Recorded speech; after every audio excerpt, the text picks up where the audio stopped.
Hello everyone, मैं हूं हर्ष पांडे। स्वागत है आप सभी का मेरे यूट्यूब चैनल पे।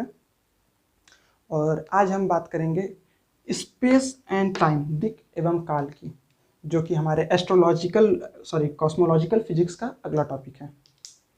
तो शुरू करने से पहले मैं आप लोगों को बता दूं कि ये जो चीज़ें मैं आप लोगों को बता रहा हूं, इसमें ज़्यादातर कंटेंट्स जो हैं वो स्टीफन हॉकिंस की किताब a brief history of time से लिया गया है।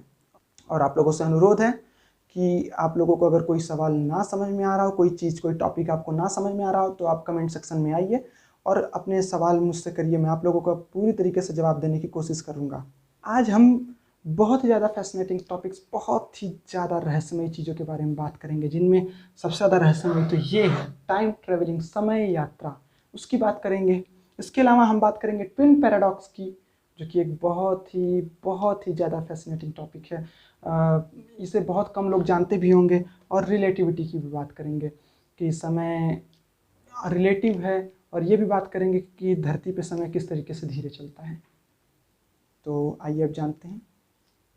पहले स्पेस को जान लेते हैं। स्पेस क्या होता है? स्पेस ये एक 3D ऑब्जेक्ट या कुछ भी कह लीजिए, जिसके अंदर सारे सन, मून, स्टार्स, प्लैनेट, जितने भी सूर्य, चंद्रमा, आकाश, पाताल, सब कुछ इसके अंदर ही आता है। यहाँ तक कि समय भी इस ब्रह्मांड के अंदर ही आता है। समय भी ब्रह्मांड से परे नहीं है। और समय, टाइम वो गतिमान चीज है जो बिग बैंग से चला आ रहा है, और ये आगे ही बढ़ता रहता है। ये हमेशा आगे बढ़ता है, ये पीछे की तरफ नहीं जाता कभी। और ब्रह्मांड में हो रही सारी गतिविधियां, सारे इवेंट्स जिसे कहा जा सकता है, वो सब का साक्ष्य समय है। अब आप लोगों को पता है, जैसा कि मैंने पिछली वीडियो हिस्ट्री पे बनाई थी, हिस्ट्री ऑफ कॉस्मोलॉजिकल फिजिक्स, वहाँ पे मैंने बताया था। तो अब गैलीलियो थे, उनसे पहले लोग यही समझते थे कि अगर कोई वजनी चीज़ है, जैसे अगर यह एक वजन है और ये हल्का है, दोनों को गिराया जाए तो दोनों अलग अलग समय पे गिरेंगे। पर गैलीलियो ने एक एक्सपेरिमेंट किया। वहाँ पे उन्होंने 2 पत्थरों को ढलान से नीचे गिराया, एक छोटा मान लेते हैं और एक बड़ा मान लेते हैं, और उन्होंने देखा कि दोनों पत्थर एक ही समय पे नीचे की तरफ, यहाँ नीचे गिरे पृथ्वी पे। और जितनी दूरी तय करने पे इसकी गति बढ़ रही थी बड़े वाली की, उतनी पे ही छोटी की भी बढ़ रही थी। उन्होंने पिसा के झुकी मीनार पे जाके एक्सपेरिमेंट नहीं किया था कि वहाँ से पत्थर गिरा के देखे थे, पर उन्होंने ऐसा किया था। अब आप अगर ये सोच रहे हैं कि पंख, एक चिड़िया का पंख और एक पत्थर लेंगे, तो जो पंख है वो एयर के फ्रिक्शन की वजह से उसके रुक जाता है, मतलब हवा जो होता है वो पंख की गति को धीमे कर देता है, पर पत्थर पे ऐसा नहीं होता है। तो पंख की बात ना करें, अगर आप 50 किलो का पत्थर गिरा रहे हैं और 5 किलो का भी पत्थर गिराएंगे, तो दोनों समय एक साथ गिरेंगे। और एक बहुत ही महान वैज्ञानिक थे हमारे न्यूटन, आइजैक न्यूटन। उन्होंने गैलीलियो के इसी एक्सपेरिमेंट का प्रयोग करके अपने तीनों सिद्धांत दिए, जिन्हें न्यूटन लॉज ऑफ मोशन भी कहा जाता है उनका। और वैसे आप लोगों को मैं बता दूं कि वो जो उनके लॉज हैं मोशन के, वो सिर्फ थ्योरेटिकली ज़्यादा सही हैं, प्रैक्टिकली उतने परफेक्ट नहीं हैं। जैसे मैं आप लोगों को एक एग्जांपल देता हूं। हालांकि ऐसा भी नहीं है कि बहुत गलत हैं, पर छोटे छोटे एरर्स हैं। अब वो एरर क्या है, देखिए। आप लोगों को पता है कि जो हमारे ग्रह हैं वो सूरज के चक्कर लगाते हैं, पर वैसे वो पूरी तरीके से गोलाई में नहीं लगाते। उनका जो ये सूरज है हमारे ग्रहों के जो रास्ते होते हैं वो कुछ इस तरीके से होते हैं, एक समय पे आके वो हल्का सा दूर होके जाते हैं। लेकिन हमारा एक छोटा प्लेनेट जो कि सूरज के बहुत ही नज़दीक है, बुध ग्रह, जिसे मरकरी भी कहा जाता है, मरकरी मान लेते हैं इसे। ये जितना करीब है सूरज के, उनके जो ग्रेविटेशनल फोर्स होंगे वो ऐसा होना चाहिए कि ये 10,000 सालों में सिर्फ 1 डिग्री की दूरी ज़्यादा बना सके यहाँ से। अगर ये इसका असली पाथ यह होना चाहिए, न कि ये होना चाहिए। तो न्यूटन यहाँ पे गलत थे। न्यूटन ने बताया था कि जो ग्रेविटेशनल फोर्स होता है, गुरुत्वाकर्षण बल, वो बहुत दूर तक काम करता है और थोड़ा कमज़ोर बल होता है।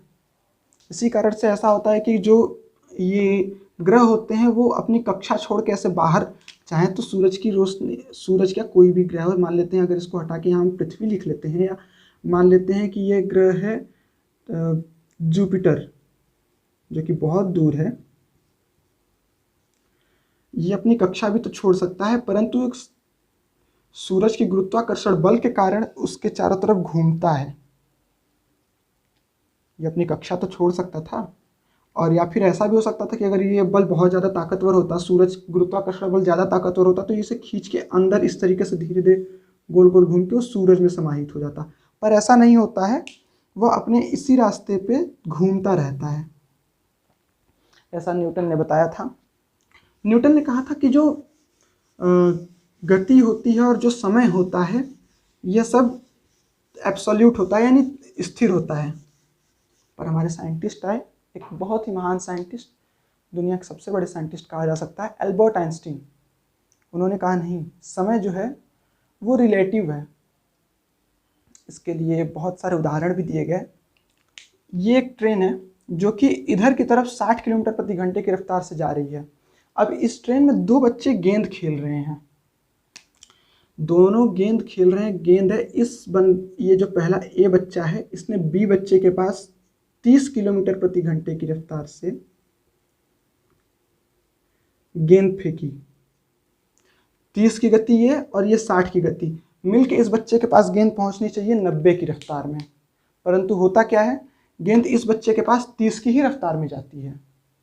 वहीं जब ये बच्चा इसके पास फेंकता है गेंद को, बी वाला अगर ए वाले के पास गेंद को फेंकता है, तो अगर ये 30 की रफ्तार में फेंक रहा है तो ये गेंद जो यहाँ पे आएगी वो आ ही नहीं पाएगी, क्योंकि 60 की रफ्तार में ट्रेन यहाँ जा रही है, और बल्कि ये गेंद पीछे चली जानी चाहिए। पर ऐसा नहीं होता है। गेंद में जो आप जब ट्रेन में खेल रहे होते हैं तो ये रफ्तार ही रहती है। क्यों? क्योंकि जो समय है वो इस ट्रेन में आपके लिए, आपका जो समय है वो इस ट्रेन के हिसाब से, इस ट्रेन के रिलेटिव चल रहा है। हाँ, अगर कोई बाहर यहाँ से कोई लड़का देखेगा, यहाँ से कोई लड़का अगर इस ट्रेन में इस गेंद को खेलते हुए देखेगा, तो जो यहाँ से गेंद इधर जा रही होगी वो 90 की रफ्तार में जाएगी, और यहाँ से गेंद इधर जो होगी वो नहीं आ रही होगी। हालांकि पहुँचेगी तो ज़रूर यहाँ पे, क्योंकि ये यहीं पे अगर गेंद को छोड़ दे तो भी तो ये ट्रेन यहाँ पहुँचेगी आगे। ये वाले हिस्से पे अगर इस बंदे ने गेंद को छोड़ दिया तो ये ए वाला बंदा जब तक ट्रेन का हिस्सा यहाँ पहुँचेगा तो गेंद पहुँचेगी, तो उसको कुछ ऐसा ही दिखाई देगा। उससे यहाँ से इस ए ने जो बी के पास फेंका वो 90 की रफ्तार में दिखाई देगा, और बी के से ए के पास का उसे लगेगा कि ए वाला ही वहाँ पहुँच गया है, न कि बी की गेंद यहाँ आ गई है। तो ये होता है रिलेटिविटी। ये आइंस्टीन ने बताया था। एक साइंटिस्ट थे मैक्सवेल, इन्होंने 1865 में सबसे पहली बार बात करी कि जो प्रकाश है, ये प्रकाश हो गई, ये सबसे अधिकतम स्पीड से जाती है, तो जो रेडियो वेव्स होती है वो भी लाइट की स्पीड से ही जाएंगी, उससे कम नहीं जाएंगी। और उन्होंने इसके प्रोपगेशन की भी बात की। और फिर बात हुई कि जो प्रकाश की गति है ये रिलेटिव है। उन्होंने कहा कि अगर कोई पृथ्वी के इस कोने में अगर सूरज की रोशनी यहाँ से आ रही है, उन्होंने कहा कि अगर सूरज की रोशनी यहाँ आ रही है और यहाँ, तो दोनों जगह अलग अलग गति से आएगी। तो अब इस चीज़ को देखने के लिए उन्होंने कहा कि अलग अलग गति से आ रही है, तो लोगों ने कहा कि अगर ऐसा है तो वो रिलेटिव है, अगर रिलेटिव है, सापेक्ष हैं, तो किसके सापेक्ष हैं? तो मैक्सवेल ने कहा कि एक ईथर नाम की चीज़ है, ईथर। ये थॉर मूवी वाला ईथर नहीं है जिसको जेन फॉस्टर ने छुआ और लग गए, तो ये ईथर है। उन्होंने कहा कि ये जो ईथर नाम की चीज़ है ये ब्रह्मांड में हर जगह मौजूद है, और जो प्रकाश की गति है या जो भी चीज़ें हैं वो इसी के रिस्पेक्ट में रिलेटिव हैं। तो दो वैज्ञानिक थे, एक माइकलसन और एक मोरले। इन दोनों ने अलग अलग जगहों पे दो एक्सपेरिमेंट्स किए। एक्सपेरिमेंट किया कि अगर ऐसा है, उन्हें ये देखना था कि जब ऐसा है तो 90 डिग्री पे जाने पे, पृथ्वी से अगर अपने अंश से यहाँ 90 डिग्री पे यहाँ पे कैसा आएगा प्रकाश, जो आएगा सूरज से वो कैसा आएगा। उन्होंने देखा कि वो चाहे जहाँ यहाँ भी एक्सपेरिमेंट कर लें, यहाँ भी कर लें, जहाँ पे भी वो एक्सपेरिमेंट कर रहे थे, प्रकाश की गति हर जगह बराबर थी।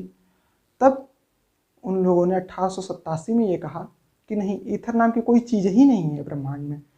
फिर एक 1887 से 1905 के बीच में एक साइंटिस्ट थे लॉरेंस, उन्होंने बहुत सारे एक्सपेरिमेंट्स किए इस बीच, और उन्होंने पाया कि ईथर कुछ नहीं है। बाद में 1905 में आइंस्टीन ने भी कहा कि नहीं, ईथर नाम की जो भी चीज़ के बारे में हम बात कर रहे हैं वो सिर्फ एक बकवास है, ऐसा कुछ भी नहीं है। सब प्रकाश की गति हर जगह एक समान होती है, कहीं पे भी बदल नहीं जाती। आज तक हम जानते हैं पृथ्वी पे अगर हमें कहीं जाना हो तो हम सिर्फ एक, अगर ये पृथ्वी है, यहाँ लाइंस होती हैं, लैटिट्यूड लॉन्गिट्यूडनल लाइंस। ये जो लेटा हुआ लाइन है, ये लाइन, इसे हम लैटिट्यूड कहते हैं, और ये जो लाइंस होती हैं इन्हें हम लॉन्गिट्यूड कहते हैं। अगर आपको कहीं पे भी जाना है, मान लेते हैं भारत यहाँ पे है, तो अगर भारत के इस जगह पे आना है तो आप इस लैटिट्यूड और इस लैटिट्यूड या कहीं पे भी दो लैटिट्यूड के बीच के एक ये लेके आप बता देते हैं कि इस जगह पे जाना है। दो चीज़ें, 2 डिग्रीज लेके आप बता देते हैं। अब ब्रह्मांड में जाएंगे तो आपको 3, ये तो 2 आयामी हो गया, 2D हो गया। ब्रह्मांड में आप 3 आयामी का प्रयोग करके कोई भी चीज़ बता सकते हैं कि सूरज हमसे यहाँ है, अगर सूरज यहाँ इतना दूर है यहाँ पे, तो आप बता सकते हैं कि हल्का सा इधर इस डायरेक्शन में भी, इस डायरेक्शन में भी और इस डायरेक्शन, 3 डायरेक्शंस में, यानी 3 डायरेक्शन का प्रयोग करके आप बता सकते हैं कि सूरज यहाँ पे है, ऐसा है, इतना मोटा है, चौड़ा है, वो आयाम आप बता सकते हैं। क्योंकि हर चीज़, जैसे ये है, एक सिलेंडर है, ये एक सिलेंड्रिकल शेप है, ये भी एक 3 आयामी है, इसका एक इधर जा रहा है हिस्सा, एक इधर की तरफ हिस्सा है और एक नीचे की तरफ हिस्सा है, 3 आयामी है। पर आइंस्टीन ने कहा नहीं, 3 आयाम नहीं है बल्कि चौथा आयाम उन्होंने बताया। और चौथा आयाम क्या था? चौथा आयाम उन्होंने बताया टाइम। ये है 4th डायमेंशन। 4th डायमेंशन की बात करी आइंस्टीन ने। अब आइंस्टीन को इसकी ज़रूरत क्यों पड़ी?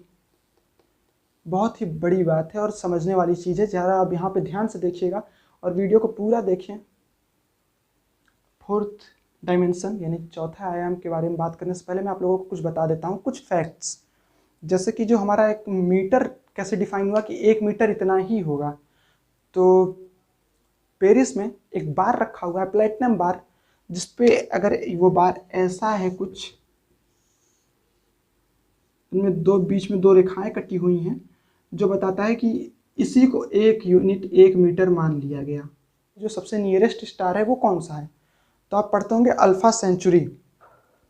पर असल में ये अल्फा सेंचुरी कोई स्टार नहीं है, बल्कि this is a system of 3 stars. 3 तारों का ये एक समूह है। ये 3 तारे हैं, Alpha Centauri A, Alpha Centauri B, Alpha Centauri C. इस अल्फा सेंचुरी सी को एक और नाम से जाना जाता है, प्रॉक्सिमा सेंचुरी। अब जो ये प्रॉक्सिमा सेंचुरी है, यही हमारे सबसे नज़दीक है। ये अल्फा सेंचुरी की दूरी हमसे है 4.35 कह सकते हैं।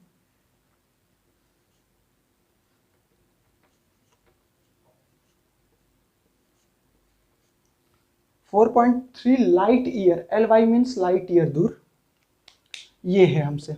लाइट ईयर यानी प्रकाश की गति से अगर आप कहीं जाते हैं, या जो प्रकाश है वो 1 साल में जितनी दूरी तय करता है उसे 1 लाइट ईयर कहते हैं।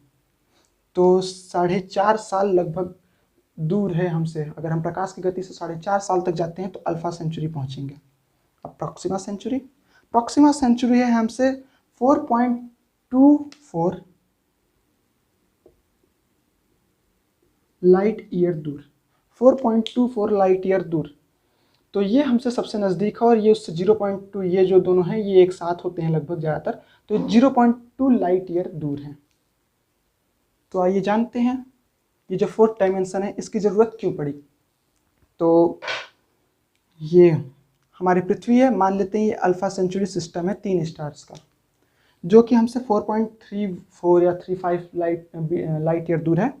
अगर आज के दिन यहाँ पे ये 3 तारों का समूह है, अगर आज के दिन यहाँ पे एक चौथा तारा आ जाता है, मान लेते हैं कि यहाँ पे चौथा तारा आ गया, तो अगर ये आज के दिन यहाँ से जलना शुरू हुआ, तो जब तक हम यहाँ मान लेते हैं ये 4.5 साल है, अगर आज के दिन जलना शुरू हुआ तो हमारी पृथ्वी पे इसका प्रकाश कब पहुँचेगा? जब हमारी पृथ्वी यहाँ 4.5 साल बाद हमारी पृथ्वी पे इसका प्रकाश पहुँचेगा, यानी इसकी रोशनी यहाँ पहुँचेगी 4.5 साल बाद। तो ये जो समय है, आपने ये तो बता दिया कि इतनी दूरी पे है, पर कितना समय लगा ये कैसे बताओगे आप? या ये इसका भविष्य आप जो यहाँ पे देखोगे ना 4.5 साल बाद, ये 4.5 साल पहले की चीज़ देखोगे, यानी आप 4.5 साल भूतकाल में देख रहे हैं। अगर आपको आज कोई तारा दिखाई दे रहा है जो कि आज से हजारों लाखों साल पहले निकला है, तो वो उसका भूतकाल आप देख रहे हैं, जिसकी रोशनी आज हम तक पहुंची है 1 लाख साल बाद। तो हम 1 लाख साल पीछे हैं उस तारे से। तो इस चीज़ को बताने के लिए ये जो दूरी, ये जो समय लगा, समय की भी तो दूरी तय हुई। उस दूरी को बताने के लिए, उस दूरी का मापन करने के लिए इस 4th डायमेंशन टाइम का प्रयोग करना पड़ा एल्बर्ट आइंस्टाइन को। ये है स्पेस टाइम कॉन्टिनम, जिसे आइंस्टीन ने दिया। और इसी समय उन्होंने ये फेमस इक्वेशन दिया जिसका नाम है E=mc², जहाँ E ऊर्जा, किसी भी वस्तु की ऊर्जा, एनर्जी अर्थात, M मास यानी द्रव्यमान, C यानी प्रकाश की गति, जो कि है 3 लाख किलोमीटर प्रति सेकेंड। उन्होंने ये रफ्तार बताई। ये एक बहुत ही फेमस फार्मूला दिया जिसके तहत हमें बहुत कुछ चीज़ें पता चली हैं। जो सबसे प्रमुख बात है ये कि कोई भी चीज़ प्रकाश की गति से तेज़ नहीं जा सकती, कोई भी चीज़ नहीं जा सकती। और कोई ऐसी चीज़ जिसके पास मास यानी द्रव्यमान हो, जिसके पास वजन हो, वह चीज़ तो प्रकाश की गति के आसपास भी नहीं जा पाएगी, क्योंकि यह तो कांस्टेंट है, यह तो बदलेगा नहीं। प्रकाश की गति ना बदल सकती है ना कुछ होगा। ऊर्जा की ज़रूरत बहुत ज़्यादा पड़ेगी, यानी जितना ऊर्जा बढ़ेगा उतना ही द्रव्यमान बढ़ेगा। अब इतनी गति के लिए ऊर्जा की बहुत ज़्यादा ज़रूरत पड़ेगी। अगर ऊर्जा बहुत ज़्यादा हो जाए, अब प्रकाश की गति की तरफ जाने के लिए ऊर्जा बहुत ज़्यादा, असीमित ऊर्जा की ज़रूरत पड़ेगी। इतनी ऊर्जा जिसका उत्सर्जन अभी तक तो पॉसिबल नहीं हो पाया है। तो जब इस ऊर्जा तक कोई चीज़ पहुँचेगा तो उसका द्रव्यमान भी तो असीमित हो जाएगा। और किसी चीज़ का असीमित द्रव्यमान अगर हो गया तो आपको पता है जिस चीज़ का द्रव्यमान यानी मास जितना ज़्यादा होगा उसको बढ़ाने में ताकत उतनी ज़्यादा लगेगी। वैसे ही इसका मास बढ़ता जाएगा, ये बढ़ेगा तो इसका मास बढ़ेगा, और मास बढ़ेगा तो वो इस गति तक तो कभी नहीं पहुंच सकता, प्रकाश की गति तक। तो इसी फार्मूले का यूज करके हमें ये पता चला कि कोई भी वस्तु को जिसके पास अपना कोई द्रव्यमान हो, मास हो, उसे प्रकाश की गति तक पहुंचाया नहीं जा सकता। तो अब हम बात करेंगे टाइम ट्रेवलिंग की। बहुत ही फैसिनेटिंग टॉपिक है। मुझे पता है ये एक ऐसा टॉपिक है जिसे सब जानना चाहते हैं और इसके बारे में कभी कोई सही जानकारी नहीं है। तो सबसे पहले आप लोग को मैं बताता हूँ कि टाइम ट्रेवलिंग लगभग इम्पॉसिबल है, अभी तक तो इम्पॉसिबल ही है। और इसका कारण क्या है और क्या टाइम ट्रेवलिंग पॉसिबल है, तो अभी तो मैंने आपको बता दिया इम्पॉसिबल है। पर कारण क्या है, क्योंकि हमें प्रकाश की गति से तेज या उसकी गति धारण करनी पड़ेगी अगर हमें टाइम ट्रेवलिंग करनी है तो, पर यह संभव नहीं है। तो आइए देखते हैं कि क्या होता है टाइम ट्रेवलिंग। अब देखिए, ये एक शंकु अर्थात कोन है, इसे पूरी तरीके से बना लेते हैं। ये टाइम लाइन है जिस पे हम चल रहे हैं आज। ये हमारा प्रेजेंट टाइम है, मान लेते हैं ये हमारा प्रेजेंट टाइम है जहाँ पे आज हमें, ये पॉइंट पी है। ये टाइम लाइन अर्थात समय रेखा, ये फ्यूचर कोण है, ये जो ऊपर की कोण है ये भविष्य है, और जो नीचे वाला शंकु है कोण है ये भूतकाल है, और यहाँ जो एकदम बीच में ये हिस्सा है ये हमारा प्रेजेंट टाइम है। अब अगर कोई चीज़ यहाँ से यहाँ दूर कहीं, बहुत दूर कहीं कुछ हो रहा है हमारे अंतरिक्ष में, हमारे इस स्पेस में, हमारे दिक् में, हमारे अंतरिक्ष में कहीं कुछ अगर हो रहा है बहुत दूर, और अगर हम वहाँ पहुँचते हैं, प्रकाश की गति ये जो है यह प्रकाश की गति का आखिरी सीमा है। तो और ये क्यों है, जैसे कोई प्रकाश की किरण होती है वो धीरे धीरे ऐसे फैलती है, आपने टॉर्च जला के देखा होगा वो प्रकाश की किरणें ऐसे फैलती हैं, तो वैसे ही इसे उसी आधारित पे बनाया गया है कि ये ऐसे फैलती हुई किरणें हैं और ये प्रकाश की गति है, यही आखिरी सीमित है, यहाँ पे बाहर कुछ नहीं हो सकता। इस प्रकाश की गति से ज़्यादा तेज यहाँ पे कोई भी चीज़ नहीं हो सकता। ये प्रकाश की गति की दोनों तरफ से सीमाएं हैं, तो जो कुछ भी होगा वो इसके अंदर ही कहीं होगा। और ये समय है जो कि चल रहा है, निरंतर चलता ही जा रहा है। टाइमलाइन कहीं से आया है कहीं जा रहा है पता नहीं। अब ध्यान से देखिएगा, बहुत ही ज़्यादा कॉम्प्लिकेटेड टॉपिक है और बहुत ही अच्छी टॉपिक भी है ये। तो अब क्या है कि ये जो प्रकाश है, यहाँ जो प्रकाश आ रही है हम तक पहुँच रही है, अगर यहाँ से हम प्रकाश की गति या उससे थोड़ा बहुत कम स्पीड से इस पॉइंट पे पहुँच जाते हैं, ये एक पॉइंट है, ये इस पॉइंट पे अगर हम पहुँच जाते हैं तो कहाएगा कि हम भविष्य में पहुँच गए। अगर आप प्रकाश की गति से 1 घंटे ट्रैवल कर लें, आप धरती पे ही कर लें, तो जब आप ट्रेन में हैं अगर 1 घंटे बाद आप उतरेंगे तो आप पाएंगे कि 100 साल बीत चुका है सिर्फ 1 घंटे में। तो वैसे ही अगर आप यहाँ से यहाँ पहुँचते हैं किसी घटना पे, from point P to any point A, या मान लेते हैं यहाँ पे कोई पॉइंट है Q, आप अगर P से Q तक किसी प्रकाश की गति से या उसके आसपास की गति से पहुंच जाते हैं तो वो हो जाएगा भविष्य। और अगर कोई पॉइंट R मान लेते हैं यहाँ पे है, यहाँ से कोई आप तक प्रकाश की गति से पहुंच जाता है तो ये आप भूतकाल में हो गए। नहीं समझ में आया? आप तो बोलोगे कि ये तो इसका भविष्य हो गया, इस R का तो ये भविष्य हो गया ना, क्योंकि आप तो यहाँ से R जो है वो प्रकाश की गति से P तक पहुंचा, क्योंकि P से Q तक आप प्रकाश की गति से गए तो P का फ्यूचर हो गया, तो R से जो यहाँ आया वो P का फ्यूचर हो गया, सॉरी R का फ्यूचर हो गया। पर ऐसा नहीं है। अब ऐसा क्यों नहीं है, इसके लिए हम एक छोटा सा एग्जाम्पल देखते हैं। जैसे एक तारा है, कोई एक बहुत दूर, कई प्रकाश वर्ष दूर, लाखों प्रकाश वर्ष दूर, एक बहुत दूर एक तारा है जो कि चमक रहा है और उसकी प्रकाश हमारे तक नहीं पहुंची अभी। आज उसकी प्रकाश हमारे पे अर्थ पे पहुंचती है इस स्टार से। तो जब ये यहाँ से जो इसकी रोशनी यहाँ हम तक पहुंची ना, इस तारे की रोशनी जो हम तक यहाँ पहुंच रही है, ये असल में जब पहुंचेगी हम तक तो ये यहाँ से 1 लाख साल पहले चली थी, वहाँ से लगातार चल तो रही है, पर पहली जो किरण हम तक पहुंचेगी वो 1 लाख साल पहले की किरण हम तक पहुंचेगी, और उसके बाद भी जो आ रही होगी वो लगभग उसी समय की प्रकाश की किरणें होंगी। तो हम जो इस तारे को देख रहे होंगे ना, आज कोई तारा है, मान लेते हैं बृहत सप्तर्षि यानी यूर्सा मेजर, जिसे हम देख रहे हैं, मान लेते हैं ये वही तारा है। इसकी रोशनी अगर आज हम तक पहुंचती है तो हम ये देखेंगे कि जो हम तारे को देख रहे हैं वो हमसे 1 लाख साल पहले का हम वो जो तारा रहा है ना, यानी हम इस तारे का भविष्य नहीं भूतकाल देख रहे हैं। यानी ये तारे का भूतकाल ना यहाँ आया है, इस R पॉइंट का P जो है, P पे पहुंचा लाइट की स्पीड से, यानी वो R का जो है वो भूतकाल हम देखेंगे, वैसे इस तारे का भूतकाल हम देखेंगे। अब अगर हमारा सूरज है, ये हमारा सूरज है, अगर ये अभी के अभी जस्ट राइट नाउ, अभी मैं वीडियो बना रहा हूँ, अभी ये सूरज चमकना बंद कर दे, अगर इस सूरज ने चमकना बंद कर दिया और हम तक तुरंत रोशनी पहुंच गई तो क्या होगा? तो इसका मतलब ये हुआ कि हम 8 मिनट फ्यूचर में हैं, क्योंकि प्रकाश की किरणें यहाँ से निकल चुकी हैं और हम तक पहुंचने में 8 मिनट लगाती हैं। अगर तुरंत बंद हो गई 8 मिनट 23 सेकंड लगाती हैं, अगर ये तुरंत बंद हो गई यानी कि हम 8 मिनट 23 सेकंड फ्यूचर में हैं। वरना सूरज अगर अभी जलना बंद कर दे, ये इसमें से जितनी गर्मी है ऊष्मा निकलना बंद हो जाए, तो हमें पता चलेगा 8 मिनट 23 सेकंड बाद। यानी कि हम इस इवेंट पे पॉइंट P से अगर ये तुरंत बंद हो जाए और हमें पता चल जाए तो हम पॉइंट P से पॉइंट Q यानी एक इवेंट Q तक तुरंत पहुंच गए। ये हो गई टाइम ट्रेवलिंग।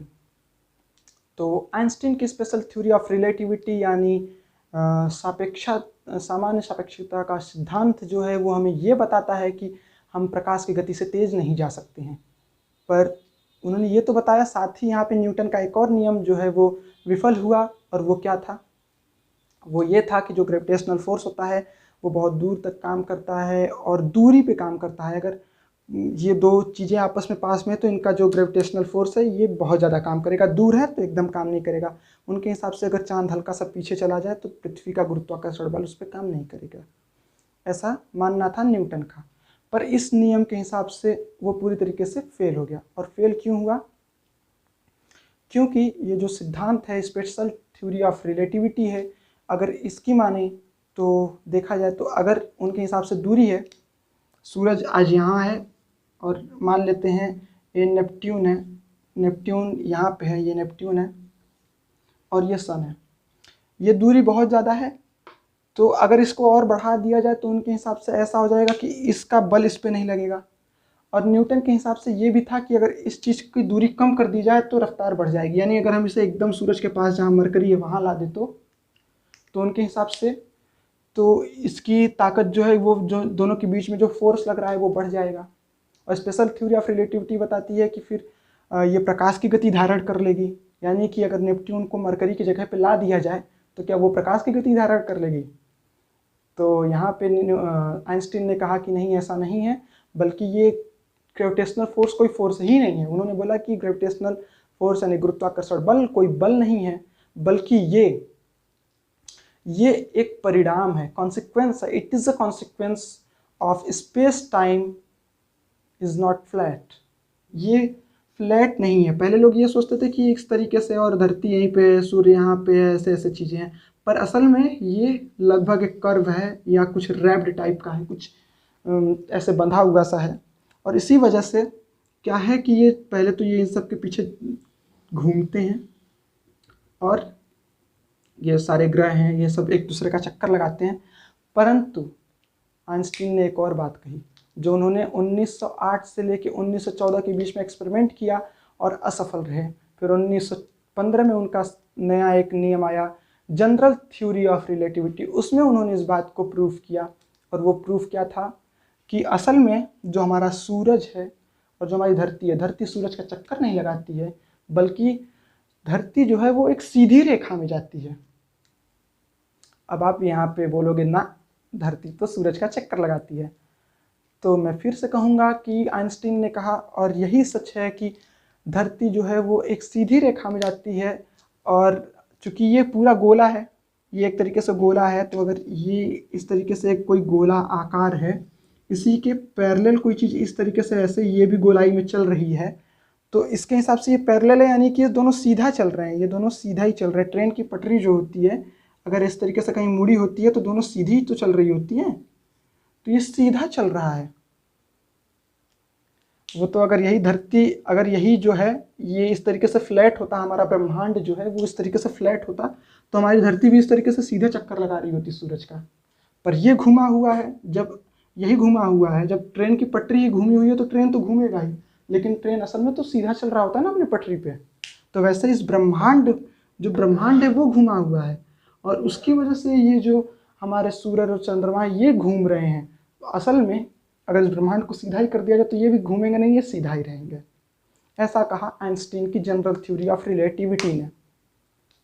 अब अगर सूरज का चक्कर पृथ्वी लगा रही है, पृथ्वी सूरज का चक्कर लगा रही है, तो एक पाथ को फॉलो कर रही है, असल में तो चक्कर लगा नहीं रही, सीधे जा रही है। तो जो सीधे जा रही है उस पाथ को क्या कहते हैं? उस पाथ को कहते हैं जियोडेसिक। उस पाथ को कहते हैं जियोडेसिक। और असल में ये जो जियोडेसिक होता है वो किसी दो बिंदुओं के बीच की सबसे छोटी दूरी को कहते हैं, चाहे वो गोला हो या कुछ भी हो, उसे वो कहते हैं जियोडेसिक कहते हैं। जैसे कि अगर ये गोला है ऐसे, तो यहाँ की दूरी और यहाँ की दूरी, ये जो पास पास की एकदम दूरी है, ये दोनों पास है एकदम, तो ये दोनों के बीच में तो ये रेखा सीधी है ना, तो वही जियोडेसिक है। जियोडेसिक दो बिंदुओं के बीच की बिल्कुल सीधी रेखा को, जो सबसे पास का रास्ता हो, उसे कहते हैं जियोडेसिक। हमारे जो पायलट्स होते हैं, जो हमारे नेविगेशंस होती हैं, वो इसी जियोडेसिक पे होते हैं। और पृथ्वी पे मान लेते हैं ये पृथ्वी है ना, तो ये अगर पृथ्वी है तो इस पे इसे द ग्रेट सर्कल कहते हैं। ये जो जियोडेसिक रेखा है उस पृथ्वी पे, इसे द ग्रेट सर्कल कहते हैं। और इसी का अनुसरण करके एरोप्लेन्स एक जगह से दूसरी जगह पे जाते हैं शॉर्टेस्ट पाथ पे। अब एक और बड़ी बात, हमें पता है कि प्रकाश की किरणें जो होती हैं वो सीधी जा रही होती हैं, परंतु वो भी फॉलो करती हैं जनरल थ्योरी ऑफ रिलेटिविटी को, और वो सीधी नहीं जाती बल्कि कर्व भी होती हैं। और हाँ, प्रकाश जो है वो सूरज के द्रव्यमान से घूम जाता है। जैसे कि मैं आप लोगों को बताऊं, अगर हमारा सूरज है यहाँ पे, जैसे ये हमारा सूरज है, ये अगर इसके पीछे कोई तारा है, हमारी पृथ्वी यहाँ पे है और कोई तारा यहाँ पे है, तो असल में होता क्या है कि जब वो प्रकाश की किरणें यहाँ पे आ रही होती हैं ना, तो उस सूरज के द्रव्यमान से, सूरज में इतनी ज़्यादा द्रव्यमान है कि उस प्रकाश की किरणों को घुमा देता है, रोक तो नहीं पाता है पर घुमा देता है। और हमें यहाँ पे, और अगर कोई यहाँ पे पृथ्वी पे इस जगह पे है, इस जगह पे कोई पृथ्वी पे खड़ा है, तो उससे क्या दिखाई देगा कि ये जो तारा है असल में वो यहाँ पे है, इस पोजीशन पे है। ये भी एक तरीके का कह सकते हैं पैराडॉक्स है ये, या कह सकते हैं मिराज जिसे कहते हैं, भ्रम कह सकते हैं। तारा असल में यहाँ होता है और सूरज की किरणें इसे घुमा देती हैं, और घुमा देती हैं तो हमें ये यहाँ प्रतीत, हमें दिखाई तो देगा ही ये तारा, लेकिन हमें ये यहाँ से एकदम सीधा यहाँ दिखाई देता है। इस चीज़ को चेक किया गया था 1919 में, चूँकि 1915 में ये बात बता दी थी आइंस्टीन ने, पर चूँकि 1914 से वर्ल्ड वार चल रहे थे तो उसे चेक नहीं कर पाए। फिर 1919 में अफ्रीका में पहली बार जब एक बार चंद्र ग्रहण लगा, माफ़ करिएगा सूर्य ग्रहण लगा, तो जिस पोजीशन पे सूर्य ग्रहण लगा वहाँ तो सूरज की रोशनी ब्लॉक हो गई। तब उन्होंने देखा कि नहीं, ये तारे यहाँ नहीं हैं बल्कि ये तो यहाँ पे हैं। और तो इस तरीके से कहा गया कि नहीं नहीं, ये तो पहले से आपको पता था, इसलिए आपने यही रिजल्ट बता दिया। तो उसके बाद उसे कई बार प्रूफ किया गया और कई बार चेक किया गया, हर बार रिजल्ट यही आया कि तारे का पोजीशन हमें गलत दिखता है, जो भी तारे सूरज के पीछे हो जाते हैं। अब एक और बड़ी बात, पृथ्वी पे क्या है, जब ये देखा गया तो ये भी पता चला कि पृथ्वी पे जो समय है या किसी भी बड़ी बड़ी हेवनली बॉडीज, खगोल विंद जिसे कहते हैं, अगर सूर्य हो, चंद्रमा हो, आकाश हो, जितनी बड़ी बड़ी चीज़ें हैं उन पर जो समय है ये थोड़ा सा धीमे चलता है। पृथ्वी से अगर कोई लाइट बाहर की तरफ यहाँ निकाल दी जाए तो वो अपनी ऊर्जा को खो रही होती है। अब जब अपनी ऊर्जा को खो रही होती है तो यानी अपनी फ्रिक्वेंसी को भी खो रही है। अपनी फ्रिक्वेंसी को खो रही है तो क्या होता है कि उनकी जो ये क्रेस्ट्स होती हैं, ये कुछ ऐसा, इनकी दूरियां बढ़ने लग जाती हैं। तो ऊपर जाने पर प्रकाश माफ़ करिएगा, समय थोड़ा तेज चलता है। इस चीज़ को माना नहीं गया। ये क्या अजीब सी पागलपंथी है। बोला गया कि जितना आप ऊपर जाएंगे, पृथ्वी से थोड़ा थोड़ा ऊपर जाते जाएंगे तो आपकी जो समय है वो ऊपर की तरफ थोड़ा सा तेज चलेगा। अब वैसे ही क्या किया गया कि पृथ्वी पे 2 घड़ियों को रखा गया। एक पहाड़ के ऊपर एकदम चोटी पे किसी पानी की टंकी के ऊपर रख दिया गया और दूसरा धरती पे सामान्य प्लेन पे हम जहाँ रहते हैं वहाँ रखा गया। चेक किया गया तो कुछ समय बाद जब चेक किया गया तो जो पहाड़ पे चल रहा था वो थोड़ा सा तेज चल रहा था घड़ी, और धरती पे धीरे। अब इसमें ट्विन पैराडॉक्स क्या है, अगर 2 जुड़वा भाई हैं, दोनों एक साथ पैदा हुए, एक को पहाड़ पे रख दिया जाए, एक को धरती पे रख दिया जाए, तो जो पहाड़ पे रहेगा ना उसकी उम्र ज़्यादा तेज़ी से बढ़ रही होगी और जो धरती पे होगा उसकी उम्र धीरे धीरे बढ़ रही होगी। ये तो पहला चीज़ हो गया। अब दूसरी चीज़, अगर वही दोनों बच्चे हैं, अगर उनमें से एक को अंतरिक्ष में भेजा जाए जो कि थोड़ा प्रकाश की गति के साथ जा रहा हो, अभी मैंने बताया कि प्रकाश पे ऊपर जाने पे एनर्जी जो है वो लूज़ होगा और फ्रिक्वेंसी जो होगी वो भी लूज़ होगी, यानी टाइम ज़्यादा तेज चलेगा। लेकिन अगर 2 बच्चों को एक साथ भेजा जाए अंतरिक्ष में, तो माफ़ करिएगा, एक को भेजा जाए और एक को धरती पे रखा जाए, तो अगर वो 1 साल तक प्रकाश की गति से घूम के आएगा तो देखेगा यहाँ उसका भाई निकल लिया, मर गया, और वो अभी 1 से 1.5 साल का रहेगा, इतना छोटा रहेगा। अब ये क्या हुआ, अभी तो मैंने बताया कि ऊपर जाते हैं, पहाड़ पे रहेंगे तो जल्दी बूढ़ा होगा, और वही अंतरिक्ष में चला गया जहाँ की और तेज बूढ़ा होना चाहिए, वहाँ तो वो जवान ही रह गया, बल्कि इतना जवान रह गया कि उसका छोटा भाई निकल भी लिया या उसका भाई निकल लिया, वो वैसा ही रह गया। कुछ चीज़ें अभी हम धीरे धीरे जानेंगे, और आगे आने वाला जो टॉपिक है हमारा वो है एक्सपेंडिंग यूनिवर्स, बढ़ता हुआ फैलता हुआ ब्रह्मांड। बहुत ही रहस्यमयी जो विषय है वो हम जानेंगे, तो देखते रहिएगा। और मैं आप लोगों से अनुरोध करूंगा कि मेरे इस चैनल को सब्सक्राइब कर दें, वीडियोस को शेयर करें, और इस जो ये यूनिट है इसको देखना है, इसका सारे वीडियोस देखने हैं कॉस्मोलॉजिकल फिजिक्स के, तो मैंने चैनल बना के रखा हुआ है। चैनल पे प्लेलिस्ट कॉस्मोलॉजी नाम से, आप उस चैनल को बुकमार्क कहीं सेव कर लें और बने रहिएगा हमारे साथ। धन्यवाद।